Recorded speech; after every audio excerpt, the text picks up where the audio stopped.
বিদগ্ধ মাধব গ্রন্থে পরম পূজ্যপাদ বৈষ্ণব আচার্য শিলরূপ গোস্বামী চাঁদ বললেন, অনার্পিত চরিঞ্চিরা করুণায় অবতীর্ণ কল সমর্পয়িত মুন্নত উজ্জ্বল রসম সভক্তিষ্যম হরিপুরট সুন্দর দূতি কদম্ব সন্দীপিত সদা হৃদয় স্কন্দরে স্ফুরত বক্ষচিনন্দন।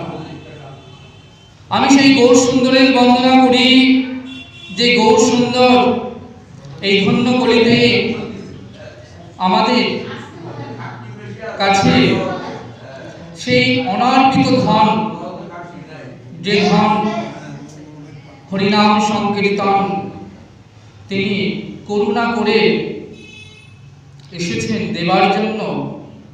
তিনি শুধু একা আসেননি, তিনি করুণাময় সাথে করে এনেছেন করুণাময়ীকে।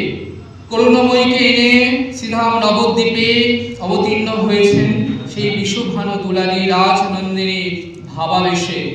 না সেই সোনার মেঘ, সোনার পায়ে সোনার ধুলি মেখে মেখে যিনি ছিলেন ব্রজের ব্রজেন্দ্র নন্দন, সেই আনন্দ স্কন্দ পরমানন্দ সচ্চিদানন্দ আনন্দ রসঘন বিগ্রহ, যিনি অনাদির আদি গোবিন্দ সর্বকারণ কারণম, সেই গোবিন্দ তিনি মহাপ্রভু হয়ে এসেছেন এই ধন্য কলিযুগে।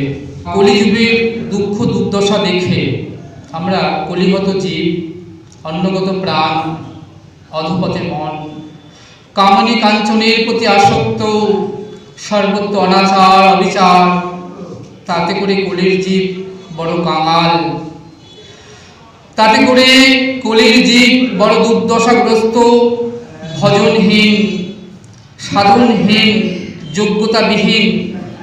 তাই এখনো কলিজীবকে তিনি এসেছেন সেই অপ্রাকৃত প্রেম ধন দেবার জন্য।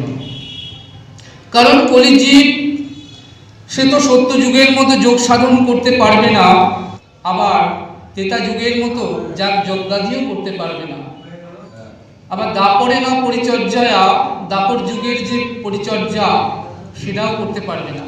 তাহলে বললেন এই কলিযুগে কলিজীবের কি উপায় হবে না?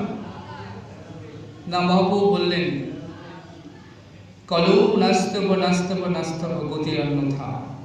হে কলিজীব, তোমাদের কিন্তু আর কোনো উপায় নেই হরিনাম বিনা। এই নামই তোমাদের একমাত্র সার।